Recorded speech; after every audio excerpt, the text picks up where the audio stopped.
안녕하세요. 저는 초등학생 아들을 둔 40대 여성 사연자입니다. 어쩌다 이런 곳이 있다는 걸 알게 되고 다른 분들의 사연을 듣다 보니 저도 곧바로 사연을 보내야겠다 싶었어요. 제 사연은 남들에게 절대 할 수 없는 얘기라서 꼭 익명이 필요했거든요.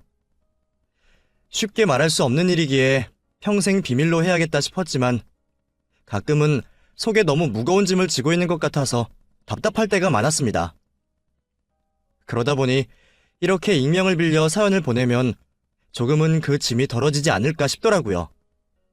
그래서 없는 용기를 끌어내어 이렇게 사연을 보내게 되었습니다. 저는 어릴 적 엄마와 단촐하게 살았습니다. 날 때부터 아버지가 없었던 저는 오랫동안 아버지를 그리워했었어요. 엄마는 아버지가 일찍 돌아가셨다고 말씀하셨지만 아버지 이야기만 나오면 말을 아끼시던 엄마를 보면 그 말을 온전히 믿지는 않았습니다. 집안에 아버지 사진 한 장 없다는 것도 일반적인 일은 아니다 싶었죠. 자라면서 점점 눈치가 생겼던 저도 이상하다는 생각을 못하지는 않았습니다. 그래서 저는 엄마가 나를 낳기 전에 이혼을 하셨거나 아니면 어떤 사고로 미혼모가 되셨거나 자식 앞에서는 차마 말 못할 사정이 있을 거라 생각했죠. 언젠가 때가 되면 그 사정을 얘기해 주시겠지 생각하며 때를 기다렸던 저는 결국 한창 사춘기였던 중학생 시절 그 사정을 알게 되고 말았습니다. 어느 날 학교를 다녀와서 집에 들어가려는데 집안이 무척 소란스럽더라고요. 그리고 문을 열고 집 안으로 들어간 저는 저희 엄마 머리채를 잡고 깽판을 치는 웬 아주머니를 보게 되었습니다. 우리 엄마가 처음 보는 그 아주머니 손에 잡혀 속절없이 얻어맞고만 있던 걸 보게 된 저는 놀라서 당장 달려가 엄마를 구하려고 했어요. 제가 아주머니 앞을 가로막자 아주머니가 저를 보고 그러시더라고요.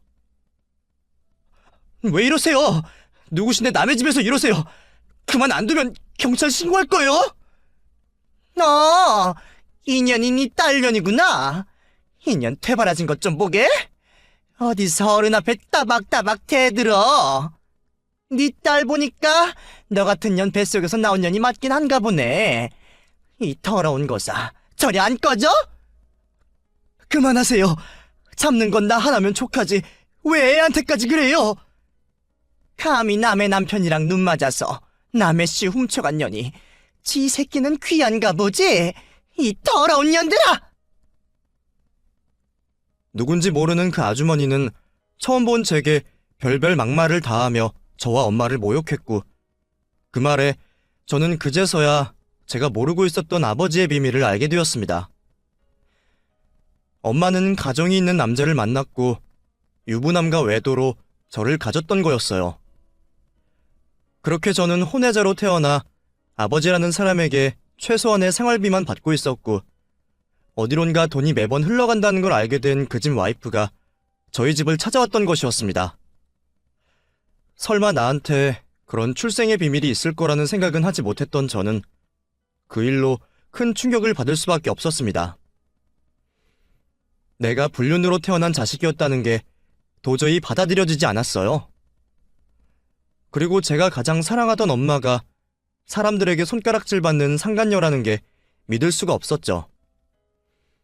왜 하필이면 불륜인 건지 저는 남의 가정을 파탄내고 태어나야 했던 제 존재를 부정할 수밖에 없었습니다. 그리고 가장 사랑했던 엄마를 미워할 수밖에 없었죠. 왜 하필 그런 선택을 했던 건지, 왜 나를 그런 자식으로 만든 건지, 엄마를 사랑했던 만큼 엄마를 증오할 수밖에 없었어요. 혼자 자식 키우느라 고생 많은 엄마를 늘 챙기고 걱정했던 제가 그 후로는 엄마를 똑바로 쳐다볼 수가 없었습니다. 한편으로는 한 번의 실수로 평생 고생하고 남편 없이 외롭게 살아온 엄마가 불쌍했지만 저더러 제가 엄마의 죗값을 돌려받을 거라며 저주하고 간 그 아주머니의 말이 뇌리에 남아 평생 제 발목을 붙잡았어요. 그렇게 저는 엄마가 저지른 과오를 평생 제 업보처럼 짊어지고 살아야 했습니다. 정말 그 말이 현실이 될까 두려워 결혼도 생각해보지 못했던 저였어요. 내가 엄마 같은 사람이 되거나 엄마 같은 사람을 만나거나 둘 다 하고 싶지 않기에 차라리 혼자 사는 게 좋겠다 싶었거든요. 하지만 다 인연이라는 게 있는 건지 저는 저를 진심으로 아껴주고 사랑해주는 남자를 만나게 되었습니다. 더러운 핏줄이라는 생각에 제 스스로도 아끼지 않는 저를 자기보다 더 챙기고 보듬어주는 사람이었죠. 그래서 저는 이런 사람이라면 평생 믿고 살 수 있을 거라는 생각에 결혼을 결심하게 되었습니다. 그렇게 어렵게 가정을 꾸린 저는 결혼 후 하루빨리 아이를 가지고 싶었어요. 다정한 남편에 귀여운 아이까지 있으면 제가 늘 부러워하고 바라던 행복한 가정의 모습을 완성할 수 있을 것 같았거든요. 혼외자로 고통받고 살았던 제 인생에 늦게나마 보상을 받고 싶었던 저는 하루빨리 아이가 찾아오기를 기다렸습니다. 하지만 저희는 오랫동안 좋은 소식을 듣지 못했어요. 어쩌면 정말 그 아주머니가 저주라도 한 건지 저는 임신이 어려웠죠.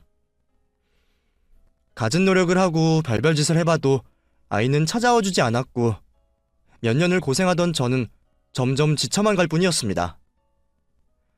몇 년 동안 같은 일로 스트레스를 받다 보니 저는 점점 더 예민해질 수밖에 없었어요. 몇 년째 손주 소식이 없자 시어머니는 당연히 저를 나무라셨고 저와 시어머니 관계는 더 멀어질 수밖에 없었죠. 남편은 제 편을 들어주고 저를 챙겨주기 바쁜데도 저는 모든 게 야속하더라고요. 대체 뭐가 문제인지도 모른 채 아이를 갖지 못했던 저는 저도 모르게 남편에게 짜증을 내며 스트레스를 풀기도 했습니다.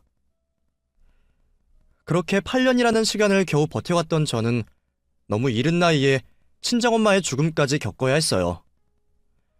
소원한 사이였지만 막상 엄마가 돌아가시니 견디기 힘들더라고요. 계속된 안 좋은 일에 저는 더 이상 버틸 수가 없었습니다.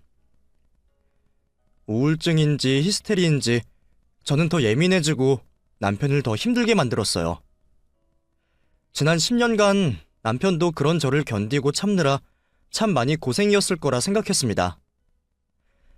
저도 마음으로는 알고 있는데도 행동은 그렇지 못했죠. 그리고 그게 결국 남편을 벼랑으로 밀어버렸던 건지 처음에는 눈물까지 흘리며 저를 걱정하던 남편이 어느 순간부터는 견디기 힘든 듯 전과 달라지는 게 보이는 것 같았습니다. 그렇게 저는 남편과 더 소원해졌고 남편은 어느 순간부터 겉도는 것처럼 보였죠.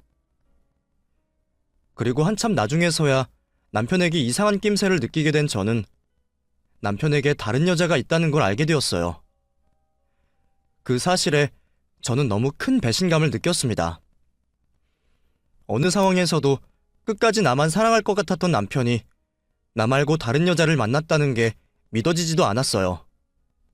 그것도 내가 임신 문제로 고통받고 있는 동안 자기는 밖에서 행복을 찾았다는 게 여자로서 정말 비참하고 괴로운 일이었습니다. 한번 배신당한 남편을 평생 의심하면서 살 수 없다는 생각에 당연히 이혼을 결심했지만 남편은 실수였다며 제게 용서를 구했어요. 여보, 제발 한 번만 용서해줘. 정말 실수였어. 나 당신 잃고 싶지 않아.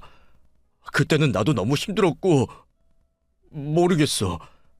나도 제정신 아니었어. 그러니까 제발 나 좀 용서해줘. 어?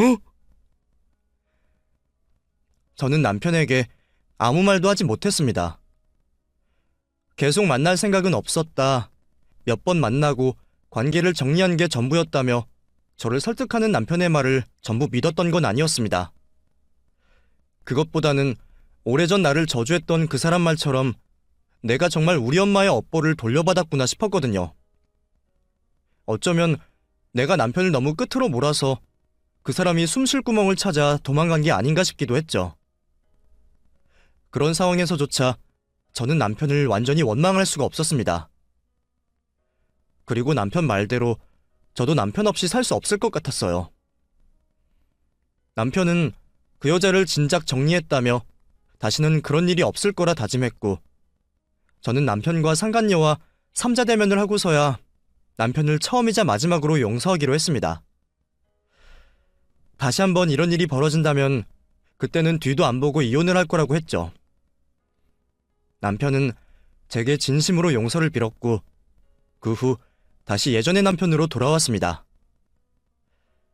죄책감인지 미안함인지 그 후로 제 앞에서 속죄하는 마음으로 제게 최선을 다하려고 했죠. 하지만 이미 한번 금이 간 관계의 회복은 그리 쉬운 일이 아니었습니다.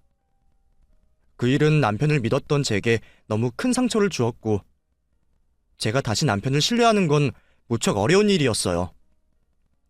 그렇다고 한번 용서를 하기로 약속하고 부부관계를 유지하려 노력하는 상황에 언제까지 부부 사이가 대면대면할 수는 없는 일이었습니다.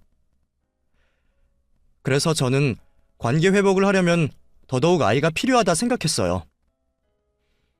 원래 부부들은 시간이 지나면 사랑이 식고 자식들로 엮여 산다는데 우리한테도 자식이 있으면 서로 연결고리가 생겨 버틸 수 있을 것 같았거든요. 하지만 기대와 달리 저희에게는 여전히 기대하던 소식이 찾아와 주지 않았습니다. 그 일이 있고도 몇 년이 지나 내 나이도 40이 다 되었는데 언제까지 마냥 기다려야만 하는 건지 답답할 따름이었죠. 해볼 일은 다 해봤는데도 답이 없자 결국 저는 제 욕심을 버리기로 했습니다. 그리고 최후의 보루로 생각했던 입양을 다시 고민해보게 되었죠. 물론 입양이 쉽게 결정할 만한 일도 아니고 남의 자식 키우는 게 쉬운 일이 아니라는 것도 잘 알고는 있었습니다. 처음 입양 고민을 했을 때부터 충분히 많이 걱정하고 고민했던 일이었죠. 그래도 제가 자식을 보기 위해서는 결국 그 방법밖에 없겠더라고요. 제가 낳지 않는 자식을 친자식처럼 키울 수 있을지 겪어보지 않고 자신하기는 어려웠지만 남편과 문제가 있었던 이후로는 제 생각도 많이 달라지게 되었어요. 바람난 남편도 눈 감아준 내가 밖에서 얻어온 자식 하나 내 새끼로 못 품을 것도 없을 것 같았거든요. 그리고 무엇보다 그렇게라도 자식이 갖고 싶었던 거죠.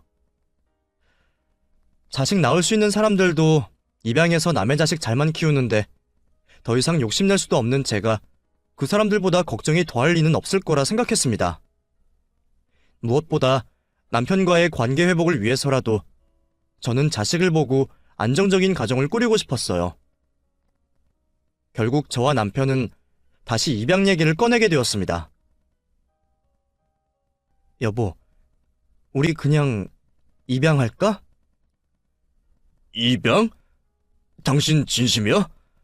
전에는 고민된다면서 그냥 포기하는 것 같더니 갑자기 왜 마음이 바뀌었어? 갑자기는 아니지. 우리도 늘 그 생각을 염두하고는 있었잖아. 그냥 어떻게든 임신을 기다렸던 거지. 근데 이제도 희망을 가지기 힘들 것 같아. 내 나이도 있고 이 나이에 갑자기 안 되던 임신이 된다는 거 불가능이라는 거 당신도 알잖아.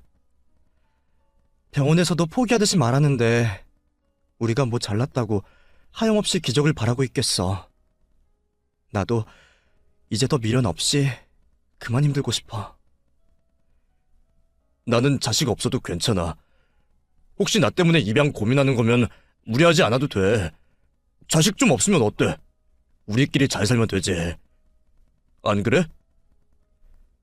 글쎄, 우리가 정말 우리끼리 남은 평생을 잘 살 수 있을까? 당신 정말 그렇게 생각해? 남편의 지난 잘못을 탓하듯 묻는 제 말에 남편은 아무 말도 하지 못했습니다. 저도 이제 와서 다시 남편을 책망하려는 의도는 아니었지만 아주 속상한 마음이 없다고는 할 수는 없겠죠. 하지만 그 말은 저의 진심이고 사실이었습니다. 저희같이 고비를 겪은 부부가 자식도 없이 부부관계를 평생 유지하기는 어렵다고 생각했거든요. 그렇게 저희는 상의 끝에 아이를 입양하기로 했습니다. 몇 군데 보육원을 돌아보며 결정을 하기로 했죠.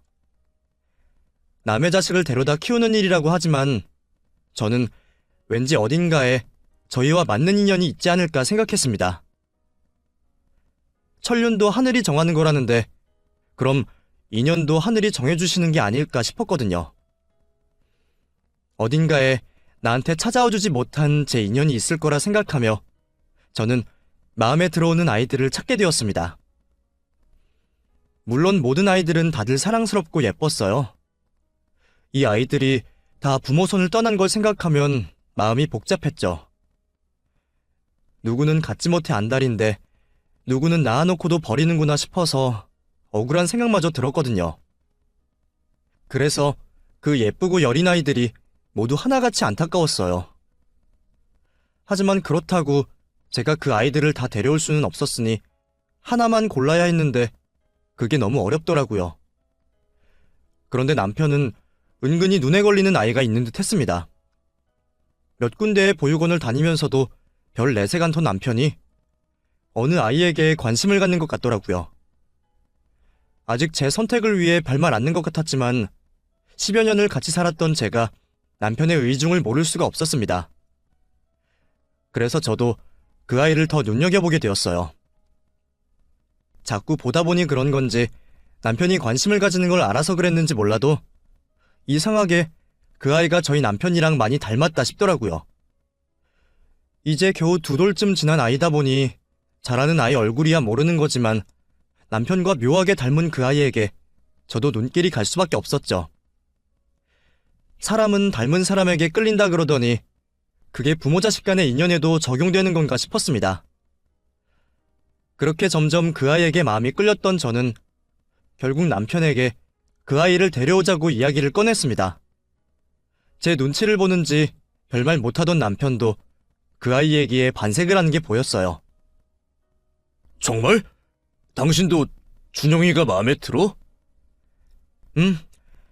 나도 처음에는 당신이 관심 갖는 것 같길래 눈여겨봤는데 볼수록 뭔가 끌려. 다른 애들도 하나같이 다 예쁘지만 내 자식 같다 생각되지는 않았는데 준영이가 내 품에 안길 때마다 왠지 뭉클한 마음이 있어. 당신이랑 닮아서 그런 건지 몰라도 더 정이 간다 그래야 하나? 닮기는 뭘 닮았어. 애들 얼굴이야 다 거기서 거기지. 아니야. 잘 보면 당신 많이 닮아 보여. 당신도 그래서 준영이한테 눈을 준 거 아니었어? 내가 뭘 눈을 줘. 나는 그냥 준영이가 귀엽게 생겨서. 물론 애들은 다 귀엽지. 근데 그중에서 걔는 좀 어리기도 하고 혼자 노는 게 짠해서 그랬나 봐. 그건 그렇다. 얘기 들어보니까 보통 돌 미만 애들이 제일 입양이 쉽고 아니면 차라리 적당히 큰 애들이 공개 입양된다는데 그 중간 2살짜리 애들은 입양이 어렵다나 봐. 아무래도 좀 자라기도 했고 새 부모에게 적응시키기가 애매한가 보더라고. 그래서 나도 준영이가 더 걱정이었어. 우리 아니면 어디 입양 갈 때는 있을지 더 자라기 전에 좋은 부모 만나면 좋을 텐데 말이야. 그럼 당신만 좋으면 우리가 준영이 데려오자. 그렇게 저희는 준영이를 데려오기로 결정했습니다. 다른 아이들보다 준영이에게 더 끌리는 그 느낌이 저희가 인연이라는 걸 말해준다 생각했어요. 저희는 어려운 입양 절차와 과정들을 밟아 입양을 준비했고 그렇게 준영이는 저희 식구가 되었습니다. 입양 준비하는 동안 시간이 흘러 준영이는 어느새 3돌에 가까운 나이가 되었어요. 1살이라도 어릴 때 아이를 데려와서 안정적인 가정을 만들어주고 싶었던 저는 준영이가 3살 생일은 저희와 함께 할 수 있어서 참 다행이라 생각했습니다. 그렇게 저는 준영이의 엄마가 되었고 제게는 드디어 자식이 생기게 되었어요. 보통 그날쯤 되면 자기 고집도 생기고 부모에 대한 기억도 어렴풋이 있어서 적응이 어려울지도 모른다고 걱정을 들었는데 다행인지 준영이는 너무 살갑고 다정한 아이였습니다. 아무리 빨라도 몇 년은 지나야 엄마 소리를 들을 거라 생각했는데 준영이 입에서 선뜻 나온 엄마 소리에 저는 제가 부모로서 아이에게 인정을 받았다고 생각했어요.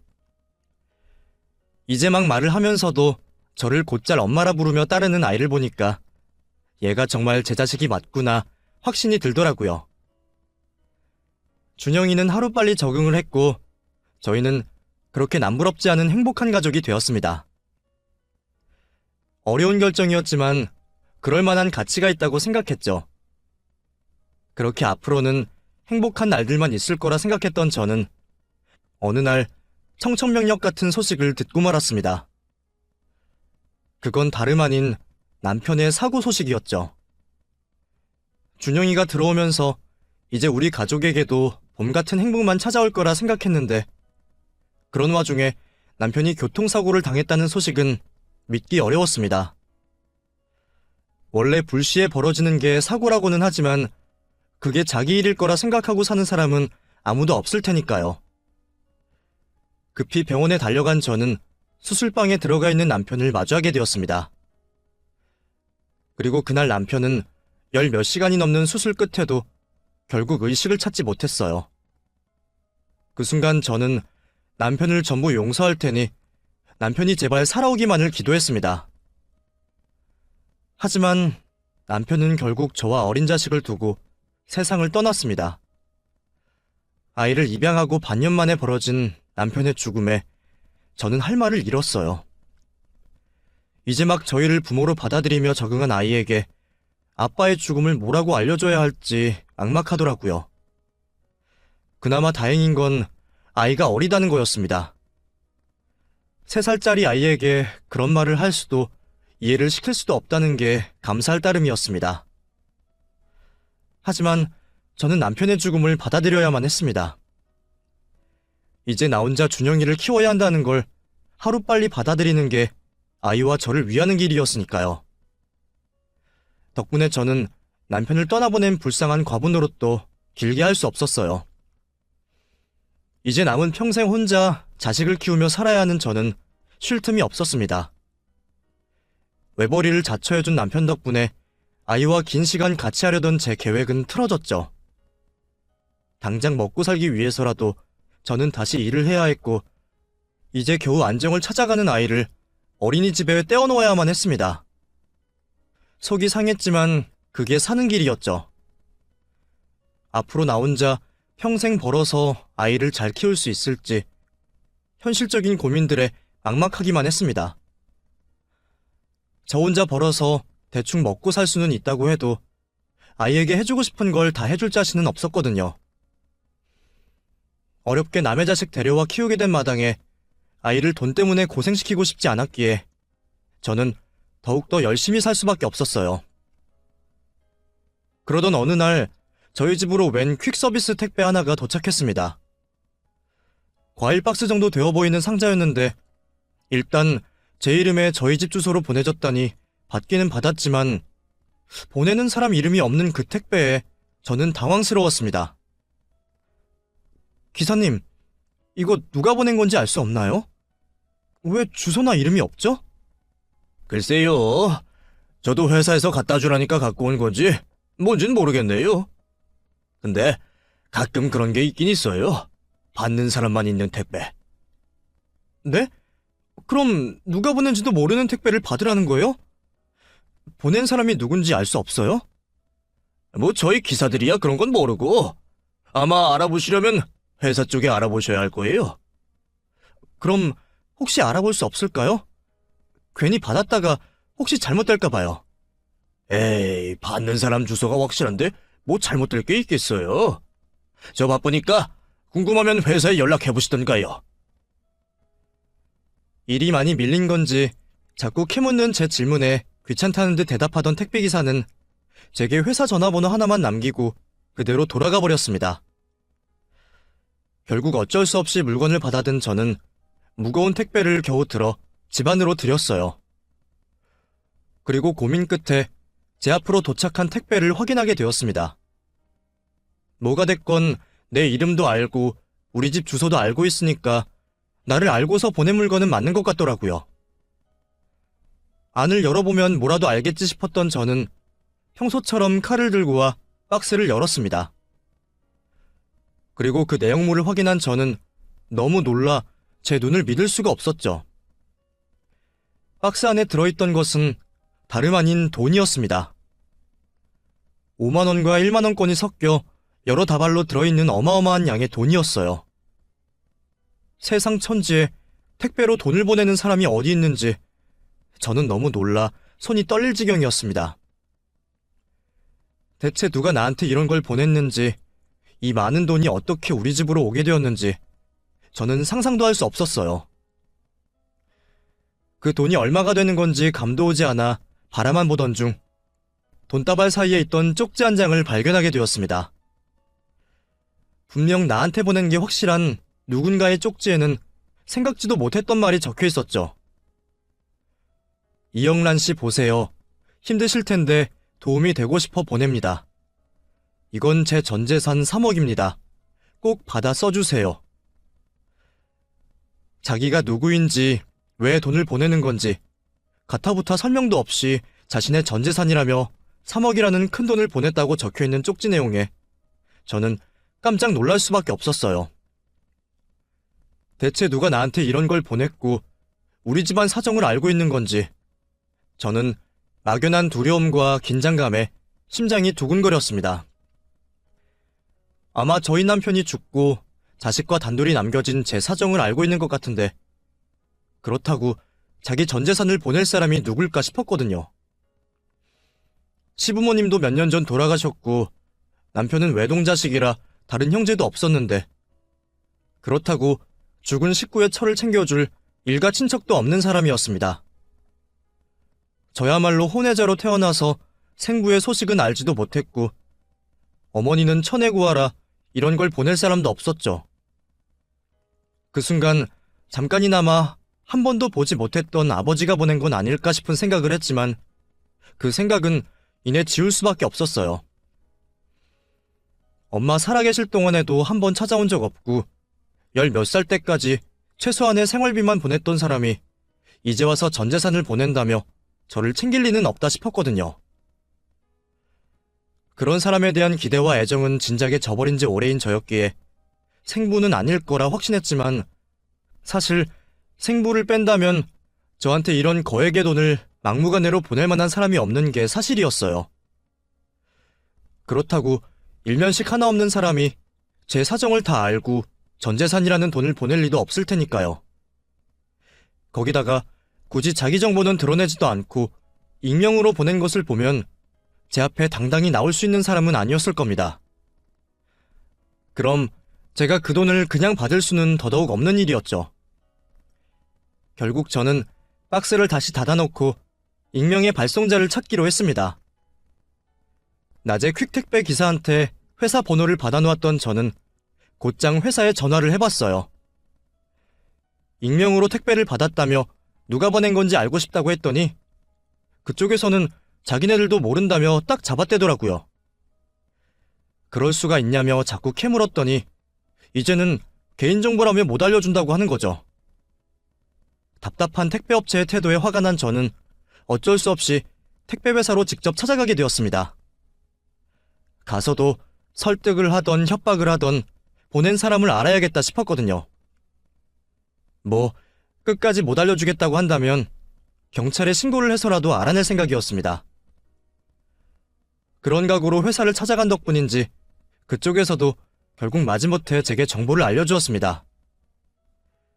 이름이나 연락처는 개인정보라서 알려줄 수 없지만 자기네들이 택배를 픽업한 위치는 알려주겠다며 주소를 하나 적어주더라고요. 그렇게 주소를 받게 되었지만 그 주소 역시 제가 아는 곳은 아니었습니다. 제가 아는 사람이거나 지인이라면 동네 이름이라도 눈에 익었을 텐데 그곳은 제가 한 번 가본 적도 없는 낯선 동네였어요. 그렇게 주소 하나 받아든 저는 곧바로 그 주소로 찾아가게 되었습니다. 도착한 집은 그냥 평범해 보이는 작은 빌라였죠. 이상할 것도 없는 주거시설에 안도를 한 저는 택배의 주인공을 만나기 위해 현관문을 두드렸습니다. 하지만 아무리 문을 두드려도 집 안에는 기척이 없었어요. 혹시 택배회사 쪽 사람들이 내가 귀찮아서 아무 주소나 대충 알려준 건 아닌가 싶어 주변을 서성이던 그때 옆집에서 누군가 나오는 소리가 들렸습니다. 수수한 인상의 젊은 여자 하나가 쓰레기를 버리려는 듯 나오는 걸 보게 된 저는 이웃이라면 혹시 이 집 주인의 사정을 알지는 않을까 싶어서 그 사람을 붙잡고 이야기를 묻기로 했습니다. 그러자 그 이웃이 놀라운 이야기를 해주더라고요. 그 집 오늘 완전히 방 뺐을걸요? 아침에 이사 나갔거든요. 그럼 혹시 어디로 갔는지는 모르세요? 제가 물건을 돌려드려야 할 게 있어서 꼭 찾아야 하거든요. 연락만 닿으면 되는데 아는 게 주소밖에 없어서요. 이사 간 게 아니고 병원으로 간다고 들었어요. 입원하셔야 한다 그러더라고요. 그전에도 어디 아픈지 몇 번 구급차에 실려가기도 했었고요. 그럼 혹시 그 병원이 어딘지는 모르세요? 병원은 정확히 모르겠는데요. 아, 근데 혹시 그분 찾아가실 거면 이것 좀 가져다 주실래요? 그쪽 집 우편물이 저한테 섞였더라고요. 이웃집 여자가 내미는 우편을 받게 된 저는 그 순간 수취인 이름을 확인하고 놀라서 몸이 굳을 수밖에 없었습니다. 제가 그토록 찾던 택배 주인의 이름이 다름 아닌 제가 잘 알고 있는 이름이었거든요. 최혜린이라는 그 이름은 다름 아닌 남편의 상간녀의 이름이었습니다. 딱 한 번 만났었지만 제가 평생 그 여자를 잊을 수는 없었죠. 내게 3억을 보낸 사람이 그 여자라는 걸 확인하게 된 저는 그 순간 모든 상황을 이해하게 될 수밖에 없었어요. 놀란 저는 너무나 큰 충격에 입을 틀어막으며 도망치듯 그 자리를 벗어날 수밖에 없었습니다. 남편의 상간녀가 내게 전 재산이라며 3억을 보냈다는 게 단순한 일은 아니었습니다. 나한테 미안해서 죄책감에 버린 행동이라기에는 그 금액이 너무 컸죠. 게다가 이제 와서 돈으로 보상 같은 걸 하고 싶었던 거라면 오히려 자기가 누군지 제대로 밝혔을 겁니다. 하지만 자기가 누군지 밝히지도 않고 전 재산이라는 큰 돈을 보냈다는 건 사죄가 아닌 부탁을 하고 싶었던 거겠죠. 내가 그 돈을 필요로 하는데 써주기를 바라면서 말이에요. 그리고 저는 그 돈이 필요한 대상이 누구인지 잘 알 것 같았습니다. 남편과 너무 닮았다 싶었던 제 아들 준영이 말이었죠. 그제서야 저는 준영이를 보면서 느꼈던 기시감이 무엇이었을지 깨달을 수밖에 없었습니다. 그리고 남편이 왜 은근히 입양 이야기를 반겼었고 그 많은 아이들 중에 준영이를 골랐을지도 예상할 수밖에 없었어요. 제가 과대망상을 하는 거라면 오히려 다행이었죠. 하지만 아무리 생각해봐도 제가 예상하는 그 일이 모두 진실일 것만 같은 강한 예감이 들더라고요. 애초에 그게 아니고서는 그 여자가 나한테 그렇게 큰 돈을 보낼 리가 없을 테니까요. 충격과 혼란스러움에 도망치듯 집으로 돌아온 저는 어린이집에서 돌아온 준영이를 재우고 한참 고민할 수밖에 없었습니다. 그냥 저의 의심뿐일지 모르겠지만 준영이의 얼굴을 볼수록 이제는 그 여자 얼굴이 떠오를 지경이었어요. 아니기를 정말 바랐지만 확인하지 않고는 알 방법도 없었죠. 그냥 묻어야 하나, 모른 척해야 하나, 별별 고민을 하던 저는 결국 고민 끝에 그 여자 앞으로 날아왔다는 우편물을 다시 들여다보게 되었습니다. 별것 없는 찌라시 우편물들 사이로 카드사에서 날라온 명세서를 보게 된 저는 어쩔 수 없이 남의 우편물을 뜯어보게 되었습니다. 방까지 빼버린 여자를 찾으려면 조금이라도 단서가 있어야 할 테니 다른 선택이 없었어요. 그렇게 저는 어떤 병원에서 결제된 카드 내역을 확인하게 되었습니다. 이웃집 여자가 했던 말처럼 그 상간녀가 어디 아프기는 아팠던 모양이더라고요. 카드 내역에서 병원 이름을 확인한 저는 다음날 곧장 그 병원을 찾아가게 되었습니다. 그리고 결국 병원에서 그 여자의 입원실을 알아낼 수 있었죠. 하지만 막상 그 여자를 만날 자신이 없었어요. 바람난 남편까지 감싸며 입양했던 아이였는데 이제는 내 자식이라 생각하던 준영이가 사실은 남편과 상간녀의 자식이었고 내 남편이 그걸 뻔히 알고서 나를 속였다는 걸 받아들일 수는 없으니까요. 하지만 어떻게든 확인해야 했던 저는 굳은 결심을 내리기로 했고 도저히 떨어지지 않는 발을 떼어 병실 문을 열었습니다. 그리고 그곳에서 많이 달라져 있는 상간녀의 모습을 보게 되었죠. 다행인 건지 몰라도 그 여자 역시 제 얼굴을 잊지는 않았던 모양입니다. 나를 한눈에 알아본 그 여자 눈에 당황스러움이 가득했거든요. 여긴 어떻게? 그럼 누가 그런 걸 보내면 알아보지도 않고 덥석 받을 줄 알았어요? 아니면 이사까지 가버렸으니 내가 못 알아낼 거라 생각했나? 죄송해요. 그런 게 아니라 저는 그저 도움이 좀 되고 싶어서 그랬습니다. 그런 핑계 듣고 싶어서 온 거 아니에요. 내가 바보도 아니고 당신이 왜 나한테 그런 돈을 보냈을지 대충 짐작되니까. 준영이 생모가 당신이었어? 단도직입적인 저의 물음에 그 여자는 죄인처럼 처참한 표정으로 아무 말도 하지 못했습니다. 침묵이 긍정이라는 것을 아는 저는 결국 마주하고만 진실에 숨을 삼킬 수밖에 없었죠. 머리로는 이미 알고 있었지만 차라리 아니기를 바랬는데 결국 이변은 없었습니다. 저는 분노와 당혹스러움과 슬픔에 도대체 무슨 말을 해야 할지 모를 지경이었어요. 나를 끝까지 기만하느냐 따져 물어야 맞는데도 파리한 그 여자한테 도저히 소리를 지를 수가 없겠더라고요. 무슨 상황인지 말이나 들어보죠. 대체 뭐예요? 병원에 입원까지 하고 꼴도 말이 아닌 것 같은데. 나한테 전 재산 맡긴 건 무슨 의미죠? 양육비라는 건가요? 예상하셨겠지만 저 얼마 안 남았어요. 사실 보낸 그 돈 제 목숨값이에요. 제가 그런 큰 돈이 당장 있을 리도 없고 살던 집은 월세거든요. 근데 운이 좋게도 제 앞으로 보험금이 나온다고 하더라고요. 그게 3억 정도 되는데 그 돈을 아는 지인이 먼저 빌려주기로 했어요.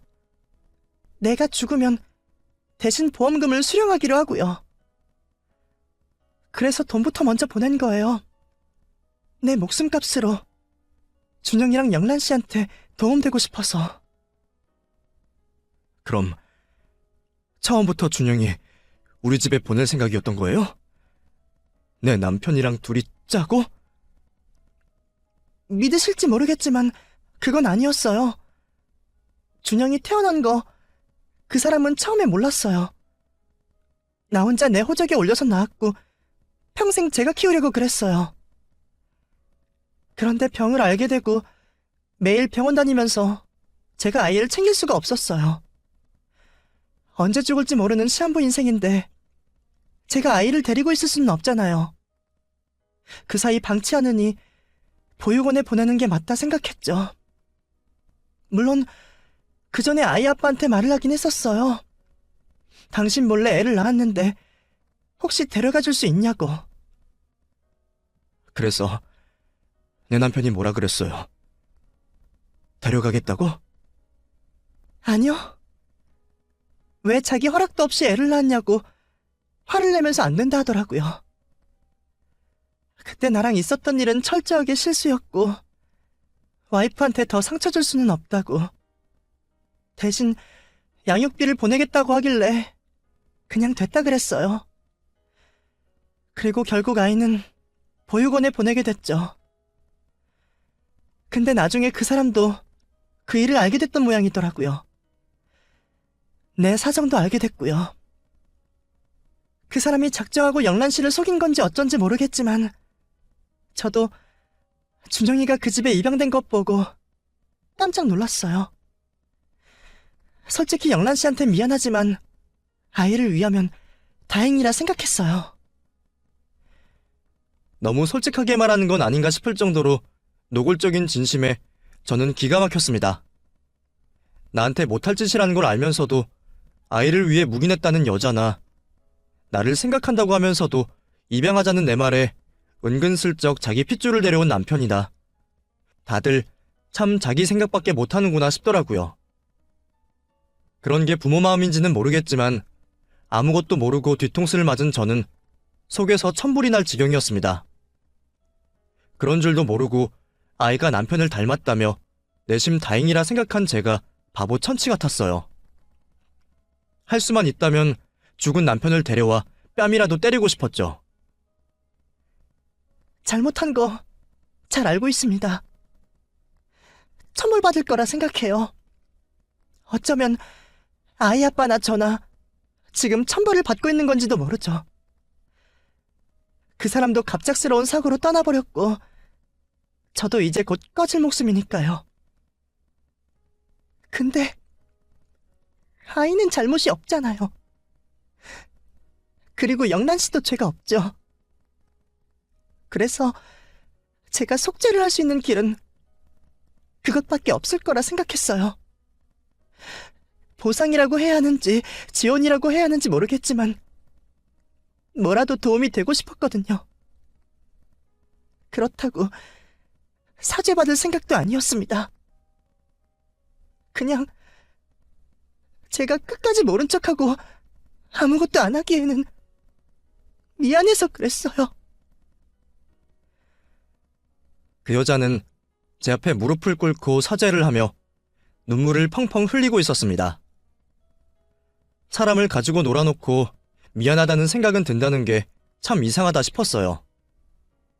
그럼 애초에 그런 짓을 벌이지 않았으면 될 걸 어쩌다 이런 파국을 만들었나 한탄만 나오더라고요. 아무리 실수였다고 하나 두 사람이 제게 씻을 수 없는 상처를 준 건 사실이었습니다. 그리고 그 후 일이 어떻게 꼬였던 한번 발등 찍힌 제게 또다시 그런 짓을 했던 거잖아요. 그러니 당연히 화가 나고 그 여자를 찢어 죽여도 시원치 않을 것 같은데도 이상하게 저는 왠지 모를 연민도 들었습니다. 아픈 몸으로 제 앞에 무릎 꿇고 있는 그 여자 모습에서 오래전 저희 엄마의 모습이 겹쳐 보였거든요. 남자 하나 잘못 만나서 상간녀로 낙인 찍히고 생겨버린 자식을 외면하지 못해 평생 미혼모에 혼외자식 낳은 더러운 여자로 살아야 했던 저희 엄마가 그 여자와 참 많이 닮아 보였어요. 그걸 동정이라 해야 할지 연민이라 해야 할지 모르겠지만 이제 와서 그 여자만을 비난하기에도 조금은 미안했죠. 제일 큰 잘못이라면 결혼한 몸으로 다른 여자를 만난 제 남편일 텐데 이제 와서 제가 죽은 남편을 살려서 탓하고 욕할 수도 없었으니 말이에요. 그 여자만 탓하기에는 조금 불공평하지 않나 싶은 생각이 들었던 저는 더 이상 그 여자를 욕할 마음도 기력도 없었습니다. 죽음을 앞두고 있는 여자를 죽이겠다고 복수를 할 수도 없고 저는 완전히 손발이 다 묶인 상황이었으니까요. 그냥 이 상황을 어떻게 받아들여야 할까 그게 제일 걱정이었죠. 하지만 그런 고민에 대한 결정은 생각보다 쉬운 일이었습니다. 이제 모든 걸 알게 되었으니 준영이를 다시 보내야 하나 하는 생각을 했더니 결론이 쉽게 나오더라고요. 저는 무슨 일이 있어도 준영이를, 제 아들을 포기할 수가 없었습니다. 자식을 위해 모든 일을 할 수 있는 게 부모라고 하는데 준영이가 제가 배 아파 낳은 자식이 아니어도 제게는 자식이었고 그럼 저도 자식을 위해서는 무슨 일이든 감수할 수 있는 엄마였어요. 그러니 준영이의 출생의 비밀을 알게 되고 그게 제게 치부가 되고 상처가 되더라도 저는 아이를 위해 제 상처를 묻어야만 했습니다. 그리고 그게 저를 살릴 마지막 길이라는 걸 저는 알고 있었어요. 준영이마저 없으면 제 인생은 정말 암담할 테니 말입니다. 그렇게 저는 마음의 결정을 내렸고 그 여자의 바람대로 아이 생모의 목숨값을 받기로 했습니다. 혹시나 내가 그 돈을 받아서 당신을 용서하거나 이해한다고 생각하지는 말아요. 당신이 실수로 그랬던 나한테 미안하던 말던 상관없고 그냥 우리 준영이를 위한 선택이니까 그 돈은 당신이 바라는 대로 준영이를 위해서 쓸 겁니다. 아이가 자기가 부모한테 버려진 게 아니라 사랑받고 걱정받고 있었다는 건 알아야 하니까요. 그리고 그 돈으로 준영이는 내 자식으로 잘 키울 거예요. 당신 대신 잘 키운다. 그런 소리는 안 할 거예요. 당신이 그 애를 포기한 순간부터 준영이는 내 자식이었으니까. 자기 자식 목숨 바쳐 키우는 게 부모 당연한 도리니까요. 그렇게 말을 한 저는 병실을 나와 아이에게 달려갔습니다. 그리고 영문 모른 채 저를 반기는 아이를 꼭 끌어안으며 제 다짐을 다시 한번 견고하게 했죠. 아이의 생모가 누구이건 그건 이제 제게 중요하지 않았습니다. 어쩌다 알고 싶지 않은 진실을 알게 되었지만 준영이를 위해서는 생모가 누군지 아는 게 다행인 일이다 싶었어요. 혹시 나중에 아이가 생모에 대해 궁금해한다면 제가 무슨 말이라도 해줄 수 있을 테니까요. 그렇게 저는 아이만 생각하기로 하며 제 인생을 건 결정을 내렸습니다. 그리고 얼마 뒤 저는 준영이의 생모가 죽었다는 소식을 듣게 되었죠. 오가는 사람도 별로 없이 단촐한 장례식 분위기 속에 저는 아이를 데리고 여자의 마지막을 지켜보게 되었습니다. 그 여자가 불쌍하거나 안타까워서 갔다기보다는 아이의 생모를 위한 저의 마지막 배려라고 생각했어요. 어쨌건 마지막까지 아이를 걱정하며 자기 목숨값을 내 손에 맡긴 여자이니까 그 정도는 해주는 게 좋겠다 싶었거든요. 아직 어린 준영이는 그 여자가 누구인지 장례식이 뭔지도 모르겠지만 저는 그렇게 아이에게 엄마와 완전한 이별을 할 수 있게 해주고 싶었습니다. 그리고 저도 그 자리에서 준영이와 단둘이 새 출발을 결심하게 되었죠. 이제 준영이에게는 오로지 저만 남았고 저 역시 준영이가 전부가 되었습니다. 아이 생모는 죽는 그 순간까지 아이 걱정을 했을지 모르겠지만 저는 그런 걱정이 무색하도록 아이를 잘 기를 생각이었어요. 그래서 핏줄보다 인연이 더 중요하다는 걸 제가 꼭 보여주고 싶거든요.